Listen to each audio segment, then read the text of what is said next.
E o Francisco vai fazer o preparo de hoje. Boa noite a todos. Hoje o preparo é o capítulo 86 do livro Vida Feliz, ditado por Joana de Ângeles, psicografado por Divaldo Franco.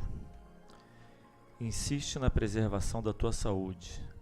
Muitas enfermidades têm origem no temperamento desajustado, nas emoções em desalinho e em influências espirituais negativas.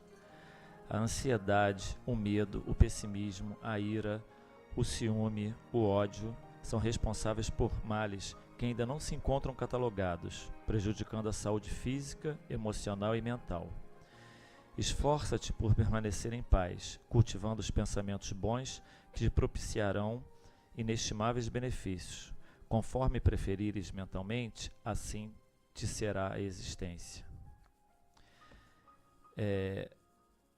Em Encontro com a Paz e a Saúde, Joana, logo no início, ela escreve o seguinte: analisando-se o atual comportamento humano, não padece dúvida de que a sociedade terrestre encontra-se enferma.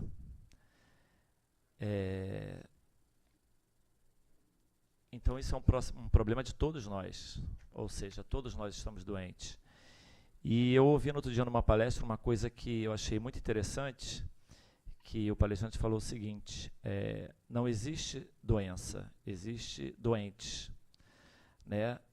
Somos nós que adoecemos, somos nós que criamos as doenças. A doença começa na alma e se exterioriza para a matéria, para o corpo. Então são essas ações de nosso desequilíbrio emocional, psicológico, esses nossos desajustes, que fazem com que nós vamos adoecendo o espírito e aí vai chegar ao corpo. Por isso que Joana nos pede paz, uma mudança de comportamento, uma mudança vibratória, uma mudança de ação, uma mudança geral de comportamento. E que para nós hoje ainda é muito difícil. Mas a misericórdia do Pai se faz presente e Ele nos enviou Jesus, o Mestre. Nome bem apropriado, né? Veio aqui para nos ensinar. Nós somos maus alunos, mas vamos aprender. E nesse bom caminho que Ele veio para nos ensinar, um dia não adoeceremos mais. Muita paz a todos. Jesus querido, amoroso Mestre, amigo, que nos acolhe nesta noite, abençoando-nos, nos iluminando a mente, para que possamos compreender os estudos que o Milton Menezes nos traz na noite de hoje.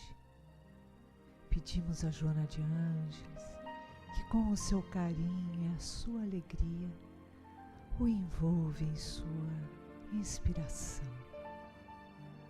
Graças a Deus.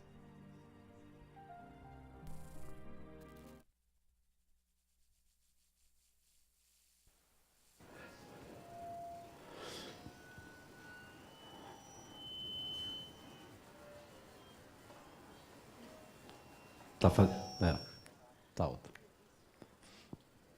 Boa noite a todos. Caprichado hoje, né? Hoje é caprichado. Bom, boa noite a todos. É uma alegria muito grande para mim estar mais uma vez aqui com vocês. Agora é todo mês, né? Agora a gente tem um carimbinho, um contrato lá de...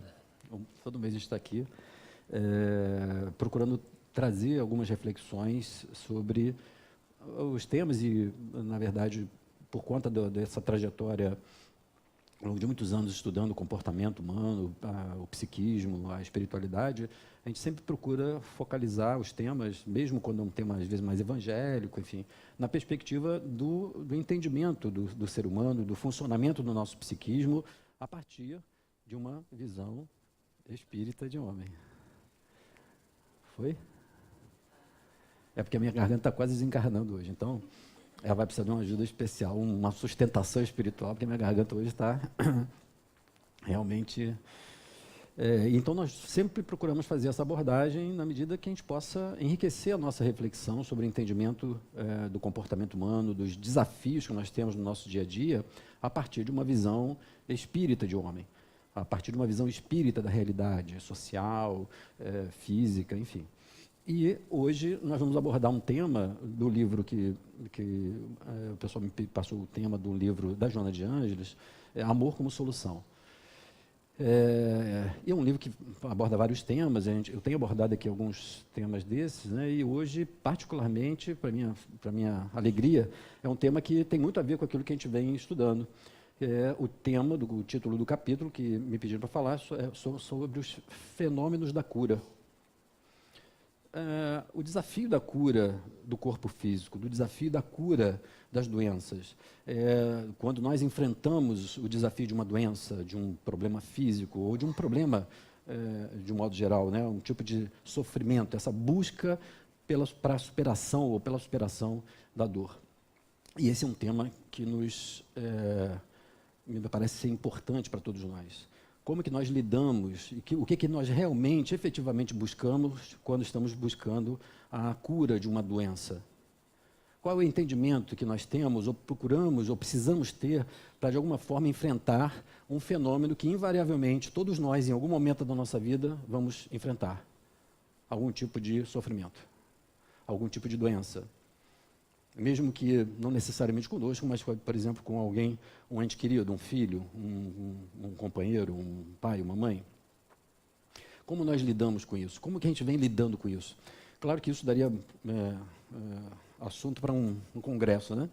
Nós vamos fazer só algumas reflexões sobre como é que a gente pode, o que a gente vem fazendo em termos dessa busca e como é que a gente pode entender essa busca a partir de uma visão espírita de homem, né?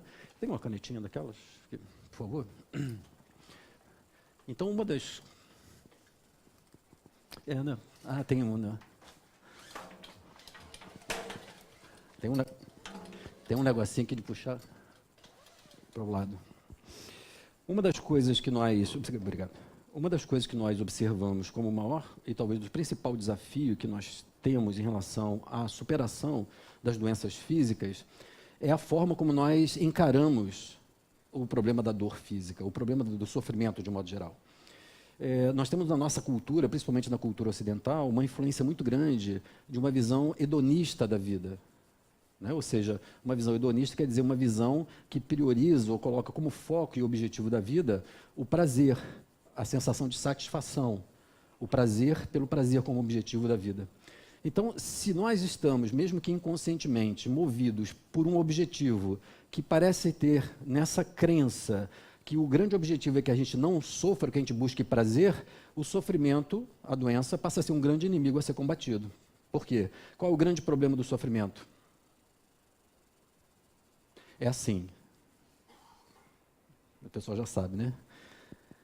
Quando eu falo muito devagar, vocês veem, né? Então, quando eu faço uma pergunta e para responder, tá? Então, qual é o grande problema do sofrimento?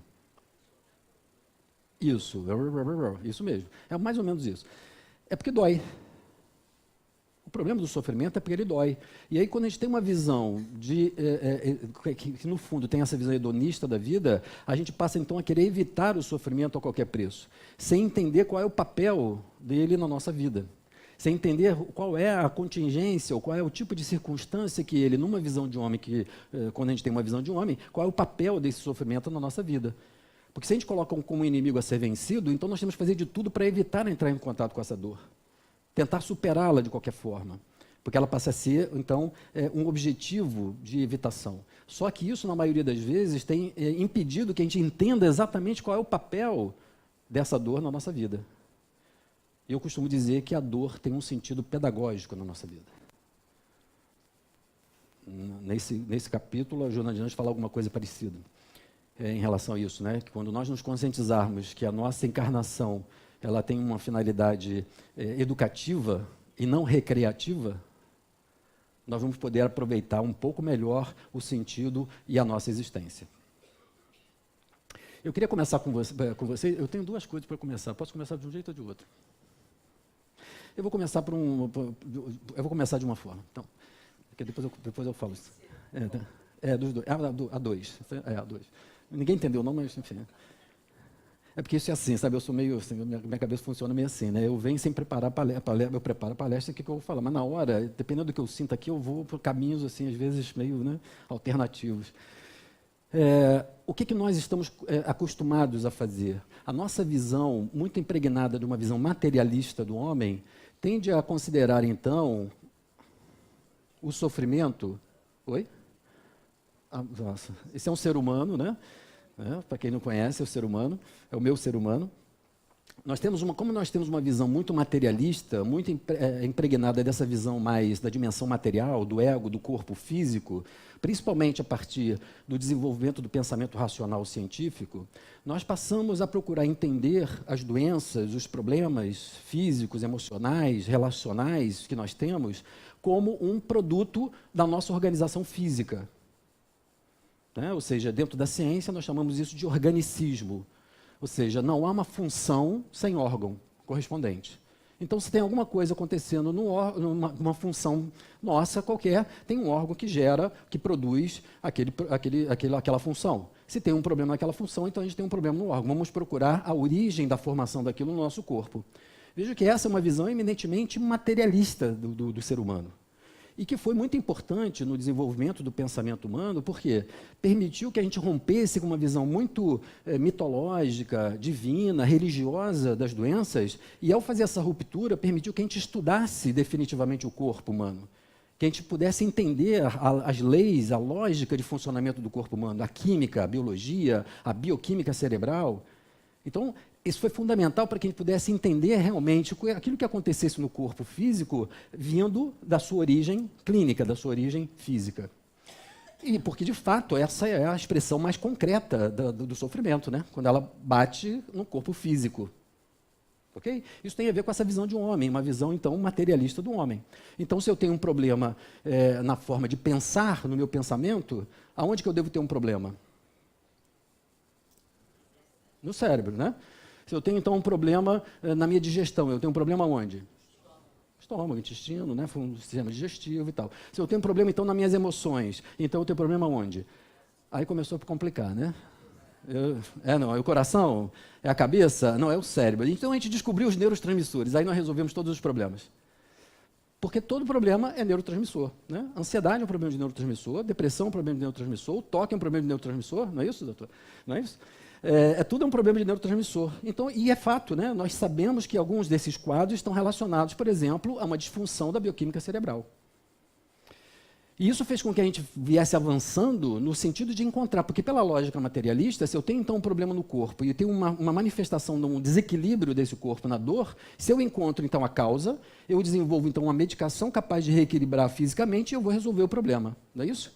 Então, se eu tenho uma febre, não tem nada de punição de Deus, espíritos, nada. Eu tenho lá um processo de infecção, tenho uma bactéria, tenho lá uma virose, tenho alguma coisa. Então, eu desenvolvo uma medicação para isso, recombate lá a bactéria, acaba a infecção, acaba a febre. É simples assim. E mesmo aquelas doenças que, de alguma forma, a gente ainda não entenda o que é, ou o que gera, a lógica do pensamento racional científico é que, então, é só uma questão de tempo. Uma questão de tempo para a gente poder entender essa lógica, entender o funcionamento, descobrir a medicação e nós vamos combater qualquer problema. Só que isso é que tem sido o grande desafio da ciência, dentro da medicina, da psicologia, na minha área, é que, apesar de todos esses avanços inegáveis, nós ainda nos deparamos com grandes desafios em relação às doenças e ao sofrimento humano. Porque essa visão é uma visão materialista que tem fundamento, ou seja, há de fato, em muitos casos, algum desequilíbrio, alguma disfunção orgânica que gera aquele sofrimento, e que deve ser combatido, que deve ser tratado, que deve ser reequilibrado. Mas quando nós passamos a ter uma visão de um homem que não só ou exclusivamente pensa nesse homem na sua dimensão material, mas também começa a considerar a sua dimensão espiritual, ou seja, ele tendo então, além da dimensão da matéria, um espírito, uma dimensão essencial, que se manifesta nesse corpo, nesse tipo de vida material. E no nosso caso, numa visão espírita de um homem, além da dimensão física e da dimensão do espírito, tem uma outra dimensão, uma dimensão intermediária, semimaterial, etérea, etc., plástica, que é o perispírito. O conceito de perispírito como uma dimensão intermediária, ele é fundamental para a gente poder fazer uma nova leitura do fenômeno da cura.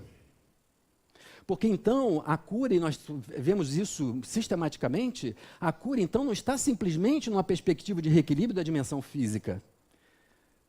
Porque, na verdade, quando a gente considera essa visão espírita de um homem, nós sabemos então que a função do pensamento, por exemplo, não é um atributo do cérebro, mas é um atributo do espírito. É o espírito que pensa, é o espírito que sente, é o espírito que decide, é o espírito que percebe. A parte mais densa, mais pobre, mais reduzida do nosso ser é o nosso corpo físico, que se manifesta nessa dimensão da matéria, da realidade concreta. Mas ela é uma expressão dessa realidade maior, que é a realidade espiritual. Então, se é assim, o corpo vai refletir aquilo que, de alguma forma, nós estamos trazendo no funcionamento da nossa alma, da nossa forma de pensar, a forma como nós sentimos, como nós interagimos com a realidade. Então, hoje, a gente sabe que, tendo, então, essa fonte nos níveis mais sutis do ser, nos níveis mais espirituais, a forma como nós pensamos, a forma como nós sentimos, vai se refletir no corpo físico. Então, não só as ações que vêm de fora, externas, mas aquelas que eu processo dentro de mim mesmo, do meu ser, dependendo da minha forma de pensar, da minha forma de sentir, vai repercutir na organização do meu corpo físico. Da mesma forma, se nós estamos pensando, então, numa realidade, ou num processo, num fenômeno, como Joana fala, num fenômeno de cura, não podemos deixar de considerar a necessidade de mudança do padrão mental, do padrão emocional, do padrão de valores, daquilo que realmente vem movendo a nossa vida. E aí, nesse sentido, a visão espírita de um homem, ela é fundamental, porque ela traz não só essa visão do perispírito, da realidade espiritual, mas a lógica da reencarnação. Porque quando a gente considera esse homem, esse ser espiritual, com essas dimensões, e sabendo então que as emoções que a gente mantém no nosso psiquismo, no nosso ser, os tipos de pensamento que nós mantemos, os padrões mentais que a gente produz e mantém, a forma como nós reagimos às situações de fora, elas acabam gerando um tipo de padrão de funcionamento que permanece inscrito na nossa alma, nas nossas fibras mais íntimas, no nosso inconsciente de profundidade. E não apenas ou exclusivamente no corpo físico. Nós temos uma tendência, e é um erro que a gente tem que tomar cuidado para não correr nele, que é cometer o mesmo erro que a ciência materialista acabou fazendo, desse dualismo cartesiano. Né? O que é o dualismo cartesiano? É a forma como nós fizemos, ao longo do pensamento científico, de dividir o homem em dois. O dualismo cartesiano, a gente divide o homem em dois. Tudo aquilo que é material, concreto, palpável, vai ser objeto de estudo da ciência. Pode ser medido, pode ser pesquisado, pode ser replicado, pode ser confirmado. Tudo aquilo que é subjetivo, da alma, da inteligência, isso é para a religião. Isso é para, por exemplo, no início, com a filosofia, né, que teve que fazer um outro tipo de percurso para se constituir como ciência. Então, esse dualismo dividiu o homem em dois. Aquilo que é a parte material é a realidade concreta. Isso é real. Aquilo que não é material, bom, aquilo então é... Porque tem gente que diz que vê espírito, não é isso? Vocês conhecem? Tem umas pessoas que dizem que vê espírito, né? Ela falou ainda agora aqui que vocês devem, porque então a visão quase invisível. Aí deu uma risadinha, eu falei, deve estar vindo uma galera aqui, né? Deve estar vendo um monte aqui, porque eu não estou vendo nada. Que eu costumo dizer que em termos de paranormalidade, eu sou um paralelepípedo. Eu não enxergo nada, não vejo nada, não sinto nada. É mentira, viu, gente? Não enxergo, mas é claro que tem gente que vê espírito, né? Tem gente, então, que tem essa capacidade de perceber esse plano espiritual, que está, então, ali interagindo conosco, que está reagindo à nossa realidade. Ou seja, essa dimensão espiritual que está ligada e é realmente a marca do nosso ser. Quando a gente pensa, então, na visão espírita de homem e pensa também na lógica da reencarnação, tudo aquilo que a gente está vivendo, tudo aquilo que a gente está sentindo, está, então, marcando o nosso ser, a nossa alma, o nosso corpo. Além dos pensamentos e das emoções, que a gente hoje até entende, hoje a psicossomática, dentro da própria psicologia, já faz essa correlação, né? Algumas doenças clínicas, físicas, que têm a sua origem não numa causa clínica, mas elas são produzidas por um desequilíbrio emocional e vice-versa. Às vezes um problema físico vai repercutir um problema de ordem emocional ou psicológica. Okay? Então, as famosas gastrites nervosas, né?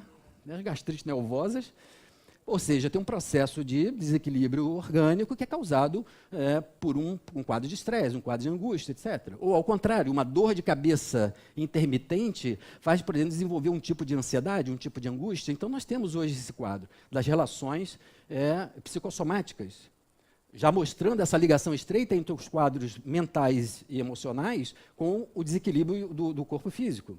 Porque o corpo, então, vai ser a manifestação dessa dimensão mais espiritual do homem. Então, quando nós consideramos a visão espírita de um homem, tudo aquilo que a gente reage, que nós sentimos, que nós sofremos no corpo, está sendo processado pelo nosso corpo, pelo nosso ser como um todo. Não só pelo nosso corpo, mas pelo nosso ser como um todo. Então, tudo isso fica registrado. Uma outra coisa que na nossa forma, o que determina a nossa forma de pensar e a nossa forma de sentir, por exemplo? As emoções. As emoções, elas são a forma, a qualidade com a qual a gente lida com a realidade. Dependendo do tipo de realidade, do tipo de situação que eu tenho no meio, eu tendo a reagir com um tipo de emoção, ok? Emoções básicas: medo, tristeza, raiva, alegria, alguns colocam nojo, né? Há controvérsias. Vamos pegar tristeza, medo e raiva. Como é que a gente desenvolve uma emoção básica de medo? Quando a gente está diante de uma ameaça, alguma coisa que nos ameaça. Então, a gente desenvolve naturalmente uma emoção de medo, que é a forma como a gente vai se relacionar com essa ameaça. A tristeza normalmente está relacionada a quê? Perdas. Normalmente, o sentimento de tristeza está associado a algum tipo de sensação de perda. Às vezes uma perda real, às vezes uma perda projetada, às vezes uma perda muito sutil, mas é normalmente associada a uma sensação de perda. E a raiva? É normalmente com que tipo de situação? Isso mesmo, né? Contrariedade, né? É uma versão, é uma vertente, né? É quando a gente tem alguma coisa no meio que a gente precisa enfrentar. Uma ameaça também a gente pode enfrentar. A raiva faz com que a gente faça um movimento de transformação, de mudança, de intervenção nesse meio.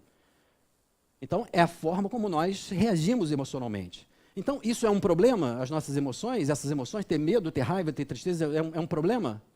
Não. Qual é o problema? É quando, por exemplo, a gente fica mantendo no nosso ser, por exemplo, a raiva, misturado com um pouco de tristeza, que alguns, como eu, chamam de mágoa, mas isso é um negócio que quase ninguém sente, não vamos mudar de exemplo. Pode ser mágoa então, tá? O pessoal gostou, então é o que a gente está estudando, né? Então vamos estar. A mágoa não é um sentimento básico, ela é uma mistura de tristeza com raiva. Só que tem mais raiva do que tristeza. E normalmente, depois da mágoa, o que a gente desenvolve? A gente não, o pessoal lá fora. Porque aqui é uma casa de estudo, todo mundo estuda João de Ângeles. Então, aqui é uma casa abençoada pelo Senhor. Mas lá fora, o pessoal está penando com isso, né? Normalmente, depois da mágoa, o que a gente acaba desenvolvendo ao longo do tempo?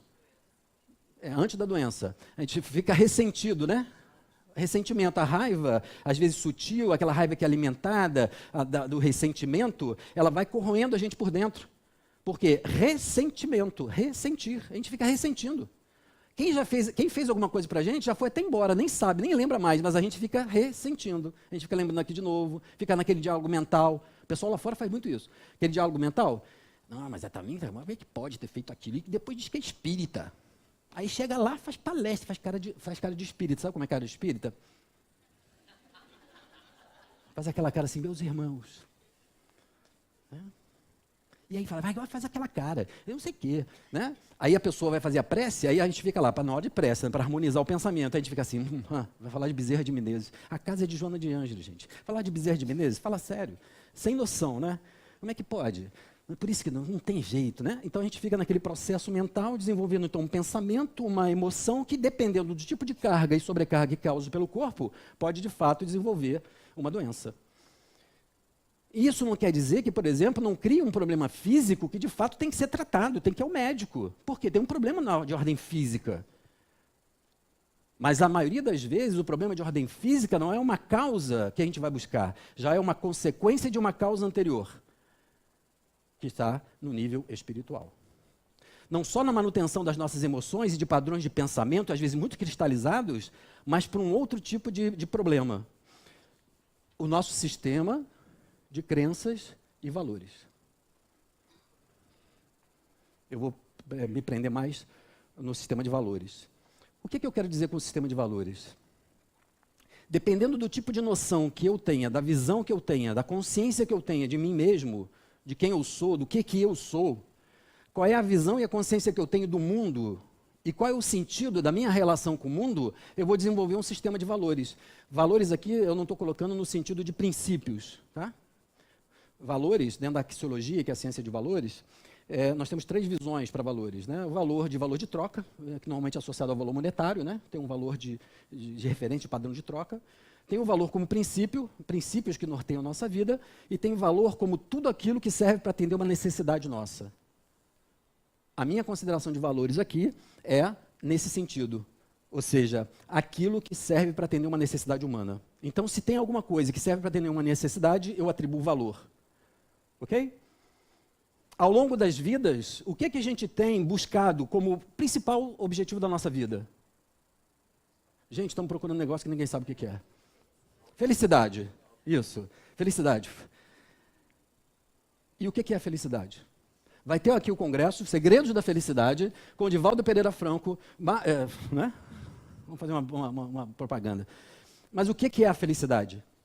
Não vou entrar na discussão, mas assim, objetivamente, considerando o sistema de valores. Felicidade, então, é um estado onde eu consigo atender as minhas necessidades com coisas que têm valor para mim, naquele momento. Ora, se nós estamos falando de uma visão ainda tão fragmentada do ser humano, o que ao longo das nossas vidas nós temos colocado como, e eleito como necessidades nossas que devem ser atendidas? O que realmente ao longo das nossas vidas vai fazer a gente ser feliz? Se nós pararmos para fazer essa pergunta, observando a lógica da reencarnação, em vidas anteriores, o que a gente buscava para ser feliz? O que era ser feliz? Naquela época, hoje não. Prazer, de quê? Que tipo de prazer? Eu sei que você não se lembra, que você já ficou no passado muito antigo, mas assim, vamos fazer um exercício, né? Que tipo de prazer? Ter o quê? Poder. Sensações, né? Sensações de poder, de prazer. Então, se eu estou num ambiente, século, sei lá, 2, muita pobreza, muita fome, eu tenho algum recurso e consigo comer melhor, então eu sou feliz, né? Eu consigo atender necessidades que eu comparo para o outro e falo assim, nossa, que a pessoa está morrendo de fome, eu pelo menos tenho comida, eu sou feliz. Se eu começo a desenvolver que quando eu tenho poder, quando eu tenho um tipo de destaque, um tipo de prestígio, isso também me faz sentir bem, uma sensação de satisfação, eu vou colocar isso é ser feliz. Então o que eu vou buscar? Esse poder. Então a minha forma de pensar e de me emocionar vai depender também do meu sistema de crenças e valores, daquilo que eu acredito que é importante para a minha vida. Então, se nós temos, ao longo do nosso processo de desenvolvimento espiritual, uma visão muito material da vida, o que a gente tem buscado como sendo finalidade e sentido da nossa vida? Prazer, no sentido da satisfação, no nível da sensação física, do ego. E isso tem nos aprisionado numa forma de pensar, de reagir e de sentir e de nos relacionarmos com o mundo e com os outros, procurando atender a essa necessidade. E a gente não percebe que está gerando com isso, em nome desse objetivo, um desequilíbrio pessoal e social. Como você colocou no seu preparo, quando você fala, quando Joana fala daquela citação sua. A sociedade está doente porque nós estamos numa crise de valores espirituais. Nós estamos em crise porque a gente já não sabe o que realmente a gente busca para ser feliz. Porque aquilo que a gente vinha buscando até então, faliu. Quem tem não é feliz. E quem não tem, ainda acha que se tiver vai ser feliz. E depois, quando tem, se ilude porque percebe que não é capaz de fazer feliz. E aí? Nós estamos numa crise de referência de valores. Isso tem a ver com essa visão de espírita de um homem. Então, quando a gente pensa na questão da cura, e aí pensando na questão da reencarnação, se eu tenho então um sistema de crenças e valores, uma forma de pensar, mas pensando nessa visão espírita de um homem, na reencarnação, esse indivíduo, numa vida passada, ele morre, né? Ele morreu, né? Todos nós morremos um dia, né? Lamento informar. E também lamento informar que nós vamos morrer nessa, né? Vamos desencarnar, desculpe, né? Assim, pode estar sendo muito pouco caridoso, né? Quando então a gente um dia desencarnou, nessa visão espírita de homem, o que aconteceu com esse homem? O que mudou nele quando ele então desencarna com toda essa forma de pensar, um padrão mental, reações físicas, um sistema de crenças e valores? Ele desencarna e o que muda nele? Nada. A gente fica esperando, né, pensando que você desencarna, aí sai do corpo meio atordoado, vestes amarronzadas, segundo André Luiz, né? A gente fica lendo o nosso live e fica achando que vai ser assim, né? Vestes amarronzadas, e nós somos recolhidos por aqueles espíritos, né? Vamos para o aeróbus, não é isso? E vamos para o nosso lar, não é isso? Mais ou menos, né? Depende, né? Ah, gostou do depende, né? É a minha resposta padrão. As pessoas perguntam, depende, né? Joana de Ângeles, ela, no livro Amor, Imbatível Amor, ela fala isso. A maioria de nós é levada ao processo da reencarnação pelo mecanismo automático das nossas necessidades. Poucos de nós têm a consciência de poder perceber o que passou por uma vida anterior e escolher de fato o que vai passar na próxima vida. Porque nós temos ainda uma ignorância, uma imaturidade em relação ao que realmente nós precisamos para poder crescer e nos desenvolver.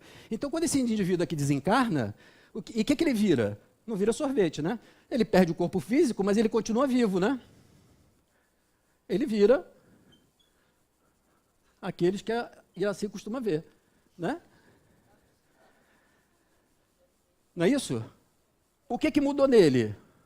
Ele continua provavelmente com o mesmo tipo de emoção, o mesmo tipo de padrão de pensamento, o mesmo tipo de sistema de crenças e valores. Por quê? Ele desencarnou, mas tudo aquilo que ele pensou, reagiu, está lá registrado no seu perispírito, na sua forma de ser. Isso faz parte do processo de desenvolvimento nosso espiritual. A gente não dá saltos. Kardec, os espíritos respondem isso a Kardec, a natureza não dá saltos. Então, nós estamos a cada reencarnação trazendo os nossos desequilíbrios, as nossas características para poder passar por esse processo de depuração, esse processo de crescimento e desenvolvimento. Então, quando a gente vai reencarnar, e aí lá naquele momento em que o óvulo vai ser fecundado pelo espermatozoide, isso aqui é um óvulo, isso aqui é um espermatozoide, ok? Né? E vai então gerar uma nova célula que vai então já começar a ter uma ligação com esse espírito, o que vai presidir o desenvolvimento desse corpo é aquilo que esse indivíduo está trazendo na sua bagagem espiritual. A sua forma de pensar, a sua forma de sentir, o seu sistema de crenças e valores. E conforme então esse corpo vai desenvolvendo, ele vai trazendo e vai desenvolvendo a partir dessas nossas características, como Joana de Ângeles fala, das nossas necessidades. Nós reencarnamos naquele corpo certo, naquela família certa, para que tenhamos as experiências necessárias para o desenvolvimento do meu espírito. É a minha bagagem que produz os meus problemas. Isso tem uma boa notícia e uma má notícia. Qual que vocês querem primeiro? A má notícia. A má notícia é, se é assim, não tem como a gente pretender deixar a cura ou atribuir a responsabilidade do sofrimento para o outro, né? A bactéria, minha sogra, né? Os espíritos, coitados dos espíritos. Os obsessores pagam a conta toda, né? Tudo obsessor, né? O obsessor, tudo é fora, né? Porque eu sou a vítima, né? Eu sou os obsessores, né? Aí coloca o nome aqui. Né? Coloca o meu nome lá para irradiação, por favor, desobsessão, eu estou precisando tanto. Né? Não é isso? Quer que os espíritos vão embora para a gente poder ficar em paz. Né? Todo mundo quer deixar de sofrer, não é isso? Mas ninguém quer mudar. Ninguém quer mudar. Se eu continuo mantendo o mesmo padrão de pensamento e emoção, eu vou produzir o mesmo efeito. Para mudar o efeito, eu tenho que mudar a forma de pensar e a forma de sentir. Então, quando Joana de Ângeles fala, muitas vezes nós buscamos, às vezes, a casa espírita, né? E é claro que isso já busca uma consolação, porque a gente está começando a entender que, na verdade, a responsabilidade é nossa. Então, a má notícia é que a responsabilidade é nossa, não é de ninguém. É nossa, daquilo que a gente vem trazendo ao longo do tempo. Agora, essa também é a boa notícia. Essa também é a boa notícia. Como não depende de ninguém de fora, depende de quem para poder mudar? Da gente mesmo. Porque senão não teria lógica, imagina. Eu ia lá no médico e falava assim, tomara que ele acerte, tomara que ele acerte, tomara que ele acerte, né? Ele tem lá o papel dele para fazer, porque tem a dimensão física, né? Esse indivíduo aqui vai desenvolver um novo corpo, diferente, mas ele tem lá o reflexo desse perispírito, dessas experiências, desse sistema de crenças e valores, continua muitas vezes refletindo no seu corpo. Então, tem um aspecto que é físico. Então, ele tem que ir no médico. Porque tem que reequilibrar o corpo físico. Ele tem uma responsabilidade sobre a manutenção desse corpo físico, que é o fundamental para a experiência dele. Mas também não adianta só cuidar do físico, se não cuidar. Não adianta só cuidar daquela plaquinha sem vergonha, aquela chata de 5 minutos, entendeu? Então eu vou falar para todo mundo mesmo. Não adianta só cuidar do corpo físico, porque se ele é um reflexo daquilo que acontece na dimensão do psiquismo e da alma, se eu não fizer uma intervenção, uma mudança na minha forma de pensar e sentir, no meu sistema de valores, não adianta tratar o físico. Não é que não adianta, que ele preciso fazer, mas não vai ser suficiente, na maioria das vezes, para tratar ou para buscar esse tipo de equilíbrio. Por isso que, por exemplo, Quanto? 52% das pessoas que tomam medicação para pânico, existem algumas pesquisas nesse sentido, que elas tendem a ter que tomar remédio pelo resto da vida. Ansiolíticos e antidepressivos. Por quê? Porque como o ansiolítico, o antidepressivo, está trabalhando eficazmente nos neurotransmissores, ele equilibra o neurotransmissor. Mas se eu não mudo a minha forma de pensar, a minha forma de me relacionar com o mundo, eu continuo bombardeando o meu corpo com o mesmo desequilíbrio. E os neurotransmissores continuam loucos lá, enlouquecidos. Então eu tenho que tomar remedicação para equilibrar essa dimensão física. Então a gente tem que considerar que tem que trabalhar não só na dimensão física, mas também na dimensão emocional e mental do pensamento, na dimensão mais psicológica, vamos chamar assim, mas também na dimensão espiritual, porque na base de tudo está a dimensão espiritual. Então tem muita gente que vem à casa espírita e fica pedindo para fazer cura espiritual, fazer tratamento, mas não quer mudar. Como se então fosse assim, né? Os espíritos vêm, me cuidam e aí eu fico bom. Se eu não fiquei bom, a casa não é boa. A corrente é fraca. Eu gosto daquele centro que o passo faz barulho. E os espíritos saem tudo correndo, né? Sai tudo caindo. Aí sai bem, né? Sai legal. O passo que faz barulho é o que é legal, né? Isso é uma certa ingenuidade. Eu não estou criticando, porque assim, todos eles são fluidoterapia, né? Ou seja, o benefício de realmente reequilibrar num campo muito mais sutil essas cargas que muitas vezes nós trazemos no nosso ser. Agora, não adianta eu tentar que externamente haja uma modificação energética se eu não mudo a minha vontade, se eu não mudo a minha atitude, se eu não mudo a minha postura. Nem Jesus. Nem Jesus. O que Jesus falava quando ele curava lá os enfermos? Mais ou menos isso, né? Vai e não voltes a pecar, para que não te aconteça algo pior. Jesus, hein? Ó, top, né? Então, o que Jesus está falando? Eu chego aqui, imagina, né? Imagina Jesus. Um campo de harmonia, um campo de energia pura. Deu que tocava lá a veste dele, assim, alguém me tocou. Caramba, o cara é sensibilidade pura. Ele consegue reequilibrar qualquer campo. Levanta-te e anda. Levanta e anda. Nossa, o cara, né? Aí ele chega e fala assim, olha, o que ele está dizendo assim do popular? Eu posso até te dar uma garibada aqui agora, você vai ficar equilibrado, vai ficar até bom. Mas se você continuar sendo do jeito que você vai acontecer o mesmo, eu não posso fazer nada. Então eu posso até fazer. Aproveita essa oportunidade. Mas se você voltar a manter esse tipo de comportamento, vai acontecer de novo, porque senão não teria nem lógica, né? A gente vem para a casa espírita e fica esperando que os espíritos façam alguma coisa. E os espíritos fazem, nos ajudam, porque isso ajuda também a gente a aliviar e poder ver de uma forma diferente, sem a dor, sem o sofrimento. Mas se não houver um processo de transformação pessoal no nosso sistema de crenças e valores, na nossa forma de pensar e reagir com as pessoas, com as situações do dia a dia, nós não vamos alcançar a verdadeira cura. Porque a verdadeira cura, ela começa no nível da alma. Na forma como nós avançamos no entendimento do que nós estamos fazendo aqui. Do que realmente é importante. O que nós estamos valorizando na vida, ao ponto de estar dedicando parte da nossa energia para alguma coisa que, por exemplo, quando a gente morrer, a gente vai deixar para trás. Quantos de nós não tem dedicado boa parte da sua energia a coisas, a conquista de coisas, a expressões de prazer ou de satisfação, que simplesmente nós vamos deixar para trás?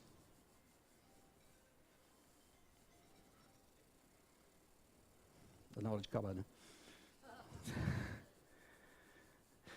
Eu quero encerrar só com aquilo que eu ia começar e agora eu fiz o atalho, né? Que é essa visão que a Joana coloca de que quando nós entendermos que a vida tem um sentido educacional e não recreativo. Eu convido vocês a imaginar que a vida fosse uma grande escola. E a maioria de nós entra na escola. E a maioria de nós adora o recreio. Adora o lanche. Adora ficar matando aula nas escadas. Alguns adoram ir para o canto e fumar maconha. Outros adoram ir para a escada para fazer uns amassos na colega ou no colega, né? E isso está errado? Não, é uma experiência escolar. Mas se eu gasto a minha energia, me desequilibro, procurando na escola atender a essas necessidades no objetivo pedagógico, eu vou repetir o ano. Se eu gasto a minha energia excessivamente numa atividade esportiva e depois eu não consigo sequer me concentrar na aula de matemática, eu vou perder a matéria de matemática. É simples assim. O problema é que nós temos, na maioria das vezes, alguma autonomia para escolher se a gente quer ficar no recreio, quanto tempo a gente quer ficar no recreio e quando a gente tem que voltar. E durante algum tempo a gente pode escolher. Só que tem uma hora que quando a gente já está tomando bomba em tudo, aí vem alguém e fala assim, ó, mas agora vai ter que ficar lá de recuperação. Não verãozão, solzão, mas teve que ficar estudando. E a gente acha, então, que a gente está sofrendo, que a gente que é vítima, que aquilo é uma injustiça. Mas é porque a gente ainda não tem a consciência de realmente qual é o nosso papel na nossa vida.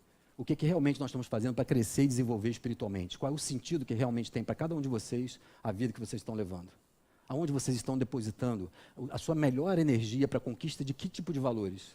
Na hora que a gente começar a pensar por isso, pode ter certeza que boa parte a gente vai deixar de lado e algumas coisas que vão realmente valer a pena para o desenvolvimento da nossa vida, da nossa espiritualidade. A cura, então, é uma consequência natural disso. Kardec pergunta em seus espíritos: qual é o critério que Deus utiliza para definir a duração do sofrimento do homem? Pergunta inteligentíssima, né? Qual é o critério que Deus utiliza para definir quanto tempo a gente tem que sofrer? Tá bem, eu trago alguma coisa do passado, eu trago para resgatar. Quanto tempo eu tenho que viver aquilo para poder deixar de sofrer? Fantástico, né? Pergunta 1003 e 1004, Livro dos Espíritos. E os Espíritos respondem de uma forma muito simples e muito inteligente. O tempo é o tempo necessário para que o indivíduo se melhore. O tempo é o tempo necessário para que o indivíduo se melhore. Quando a gente passa por um sofrimento, a gente percebe o que ele está desafiando a que a gente melhore, e a gente melhora, o sofrimento perde o sentido. Ele deixa de ter aquele papel impeditivo na nossa vida. Muita paz.